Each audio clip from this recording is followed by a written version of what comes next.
Making headlines. Zakat House to announce higher education scholarships. MQA accredits Hufaz courses issued by Islamic Ministry. Architectural drawings of historic Uske Koru Museum completed and project to begin soon.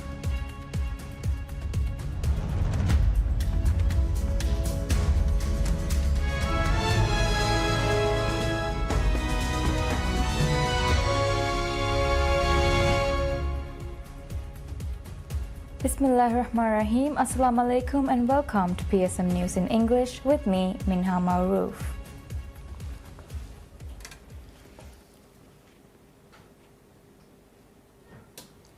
Zakat House is set to announce the higher education scholarships under the Zakat Fund.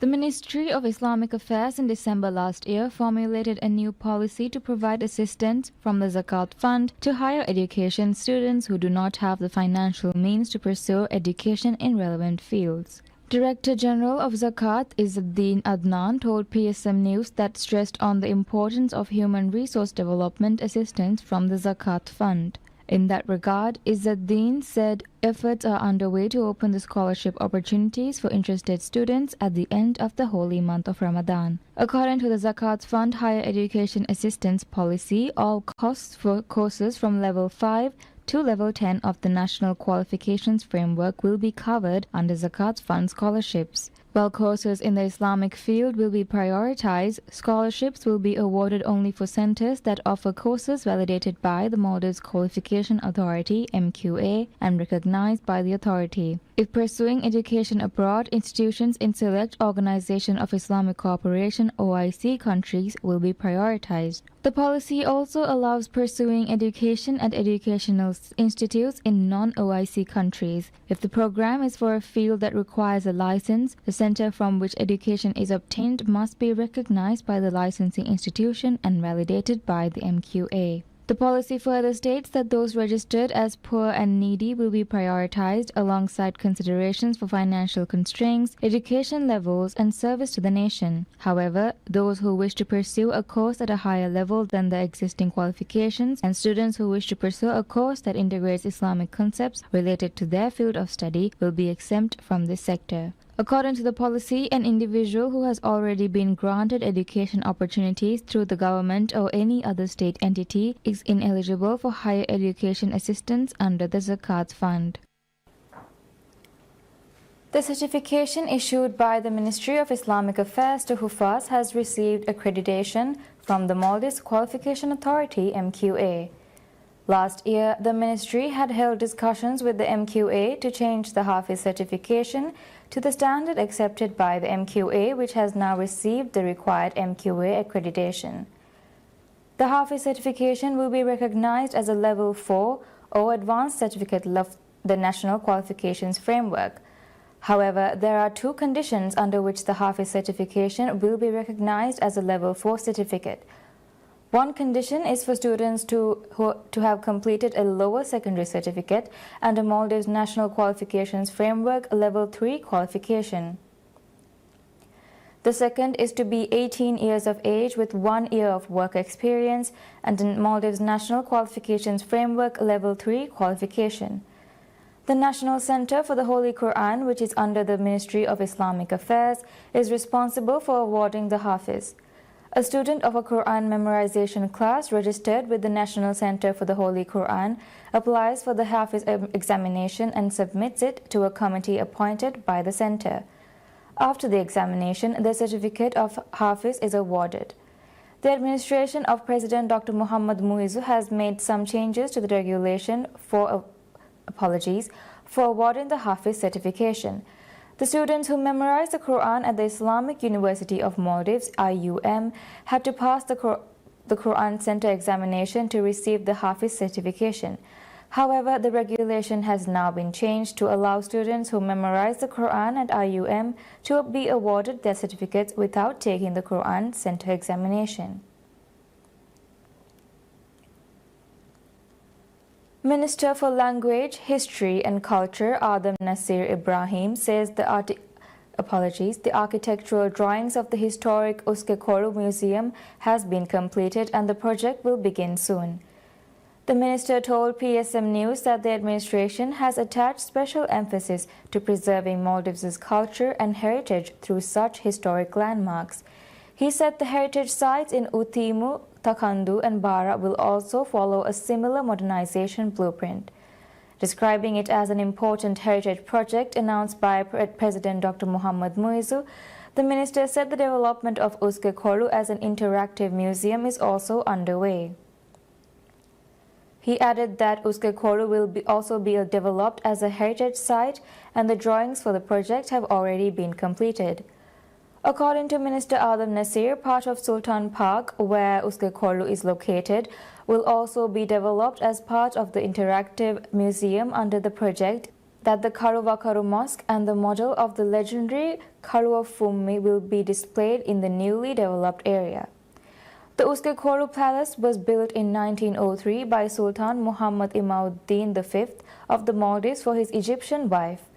However, the kingdom came to an end shortly after and the palace was used for various purposes by subsequent monarchs. Uskekoru was used to house the National Museum until the inauguration of the new museum in 2010.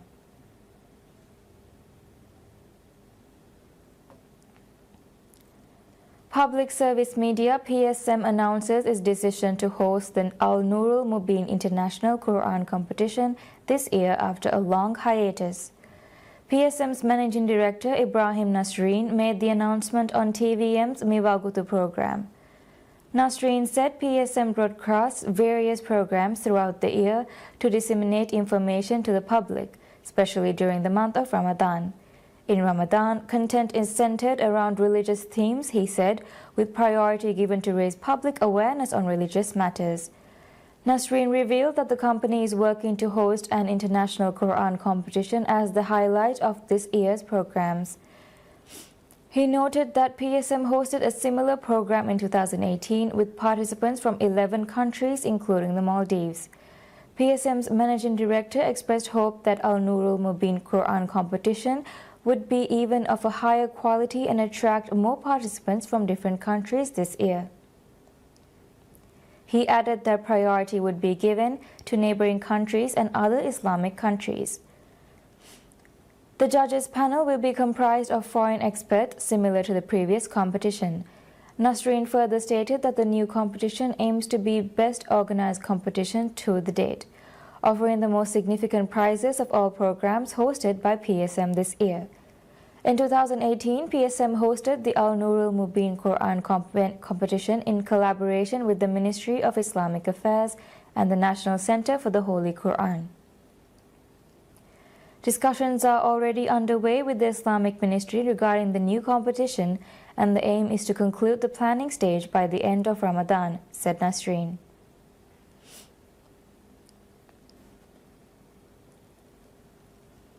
The Maldives Marketing and Public Relations Corporation Limited (MMPRC) has appointed renowned football expert Fabrizio Romano as Visit Maldives' global brand ambassador. Following his appointment, Fabrizio expressed his admiration for the Maldives, describing it as a breathtaking destination where one can escape from the daily hustle and bustle of life and recharge. He said it is not only the Maldives' famous seas and beaches that the country offers, but it also offers other diverse experiences to visitors. Fabrizio said he was eager to work as Visit Maldives' brand ambassador. Recognized as one of the most influential sports journalists, Fabrizio is known for his rapid and reliable updates, especially on the football to transfer market. His social media accounts are followed by millions of people around the world.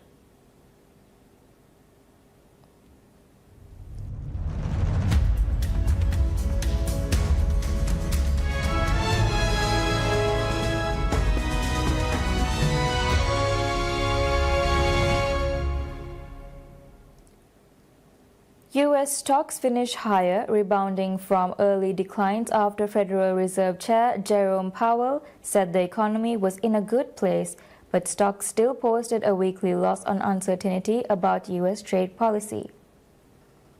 Markets have been roiled this week by uncertainty about Trump's tariff decisions on imported goods from Canada, Mexico, and China. Powell said the Fed will take a cautious approach to monetary policy easing, adding the economy currently continues to be in a good place. We had a good payrolls number come out this morning, as expected. I think the market was looking for signs that due to DOGE, due to federal job cuts, we've seen some headlines, Starbucks, some major companies out there cutting employees. I think the market was really worried that that would show up in February job numbers, and it's breathing a sigh of relief. Stocks fell in choppy early trade but rebounded after Powell's comments. The three main indexes ended the week lower. In the previous session, the Nasdaq confirmed a 10% drop from its December all-time high. Generally speaking, the Fed is doing its job and what they're doing is great, but very similar or akin to what's going on in the markets right now, he has to take a step back, and that's what he communicated today. Hey, take a step back. Let's figure out how the new administration's policies are going to play out before we do anything. The S&P 500 gained 31.68 points, or 0.55%, to end at 5,770.20 points, while the Nasdaq Composite gained 126.97 points, or 0.70%, to 18,196.22. The Dow Jones Industrial Average rose 222.64 points, or 0.52%, to 42,801.72. India's Foreign Ministry spokesperson Randhir Jaiswal says that they are working on increasing market access and reducing trade barriers with the US through a trade pact. Jaiswal told reporters that the deal would deepen supply chain integration between the two countries. During an interview given to India Today, U.S. Commerce Secretary Howard Lutnick said India needs to buy more defense products and lower its tariffs on U.S. products for the two countries to be able to sign a grand bilateral deal. After a meeting between Trump and Indian Prime Minister Narendra Modi last month, the two countries agreed to resolve tariff rows and work on the first segment of a deal by the fall of 2025, aiming for bilateral trade worth $500 billion by 2030. Indian Trade Minister Piyush Goyal has been on a nearly week-long trip to the United States and met Lutnick to pursue trade talks. Trump's proposal to impose reciprocal tariffs from early April on trading partners, including India, is worrying Indian exporters in sectors ranging from auto to agriculture, with Citi research analysts estimating potential losses at about $7 billion a year.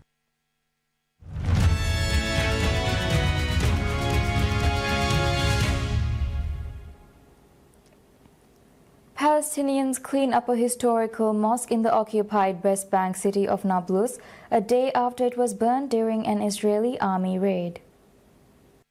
The Palestinian Ministry of Endowments and Religious Affairs said that the fire had been carried out by Israeli forces who raided the mosque. The Israeli army denied in a connection, adding in a statement that there is no connection between the IDF's activity in the area and the reports of a fire that broke out in the mosque where the troops operated. Palestinians inspected the blackened and damaged inside of the mosque, which is one of Nablus's old city landmarks. They cleaned the windows and gathered for the prayers inside it. Local religious authorities said that the army raided 6 mosques in the city on Friday, March 7th, the first Friday of the holy month of Ramadan.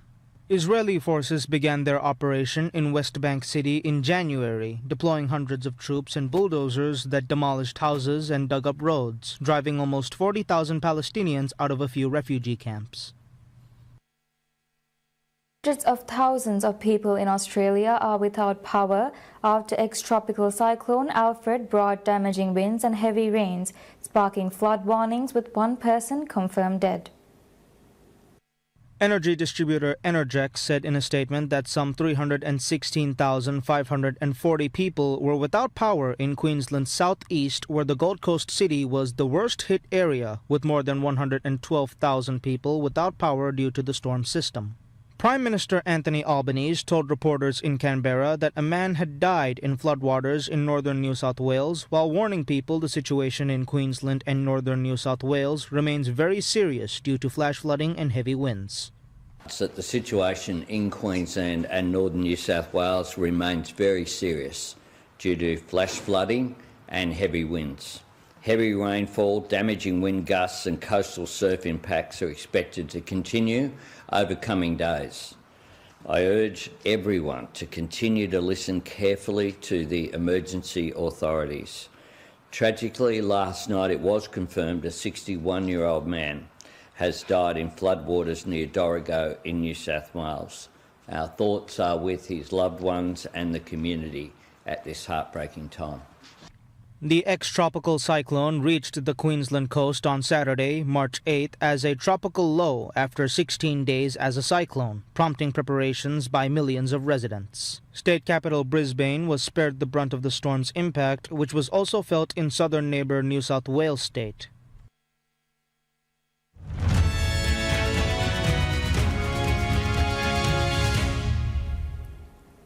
Novak Djokovic shocked by Botic's Van de Zandschulp 6-2, 3-6, 6-1 in the second round of India Wells as the Serbian suffered an early exit at the hands of a tournament lucky loser for a second consecutive year. Djokovic fell to lucky loser Luca Nardi of Italy in the California desert last year, and history repeated itself on Stadium 1 court a day after top seed Alexander Zverev also went out. The 24-time Grand Slam champion got off to a horrid start, hitting 14 unforced errors and being broken twice in the opening set. He regrouped to race out a 3-0 lead in the second, leveling the contest with a mighty forehand winner and pumping his fist in front of the packed, sun-soaked crowd. But giant killer Van de Zandschulp ran away with the decider, breaking Djokovic for a fourth time with a perfectly executed lob for a 3-1 lead and sealing the stunning upset when Djokovic's shot went wide on match point. Van de Zandschulp was up a set and 3-0 on Nick Kyrgios in his first-round match on Stadium 1 on Thursday before the Australian withdrew with wrist pain. Djokovic, 37, retired from his Australian Open semi-final against Alexander Zverev with a hamstring injury and lost in the Qatar Open first round last month. He said the leg injury was behind him coming into the tournament and did not look hampered by it in his match of March 8th, where he was accompanied by coach Andy Murray. Djokovic's loss led a day of upsets that included 7th seed Andrei Rublev losing 6-4 and 7-5 to Italy's Matteo Arnaldi and 17th seed Felix Auger-Aliassime falling to American Jensen Brooksby 6-4 and 6-2. World number 1 Jannik Sinner is not playing at the tournament as he serves a doping suspension. Earlier, Carlos Alcaraz began his bid for an Indian Wells three-peat with a 6-4 and 6-2 win over Quinton Hallis. Alcaraz is looking to join tennis greats Novak Djokovic and Roger Federer as the only players to have triumphed 3 successive times in tennis paradise. Alcaraz will play Canadian Denis Shapovalov in the third round. 12 months ago, a swarm of bees on Stadium 1 court stung Alcaraz and suspended play for nearly 2 hours during his quarterfinal.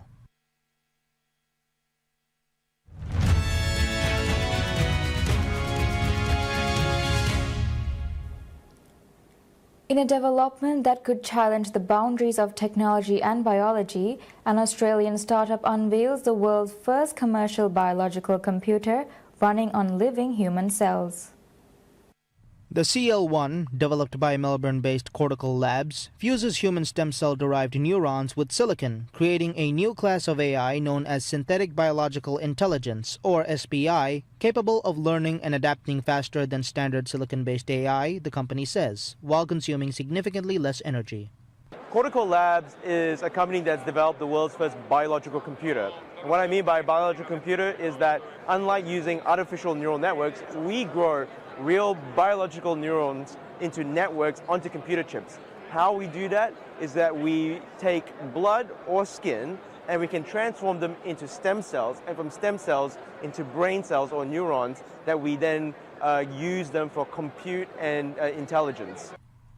The neurons grow on a silicon chip with tiny electrical contacts connecting them to the digital hardware. The company says the CL1 could revolutionize life science research, drug discovery and testing, and early disease detection and accelerate the development of personalized medicine.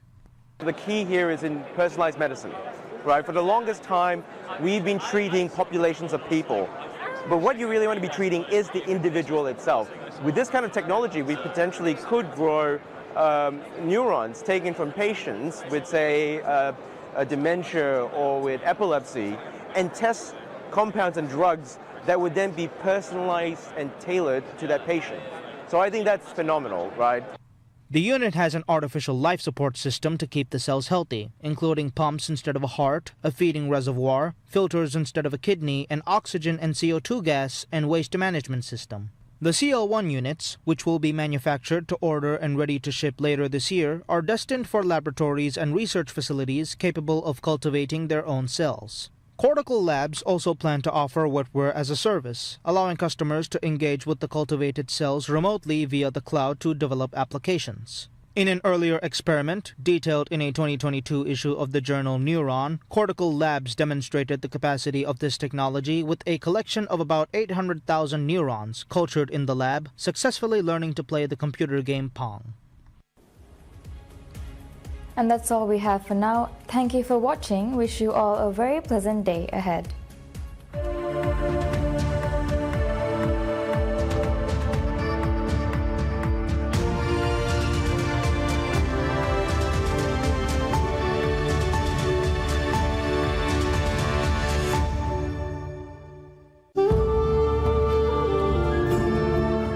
ಬರಕಾತೆರೆ ರಮಲಾನ್ ಮಹುಗೆ ಹೇ ಒಯ್ದುಮಾತ ಹುನಿಯಾ TV ಬಲ್ಲವಾ ಲೋಬಿತಿ ರೈತುನಂ ಅರಿಸ್ಕುರಂ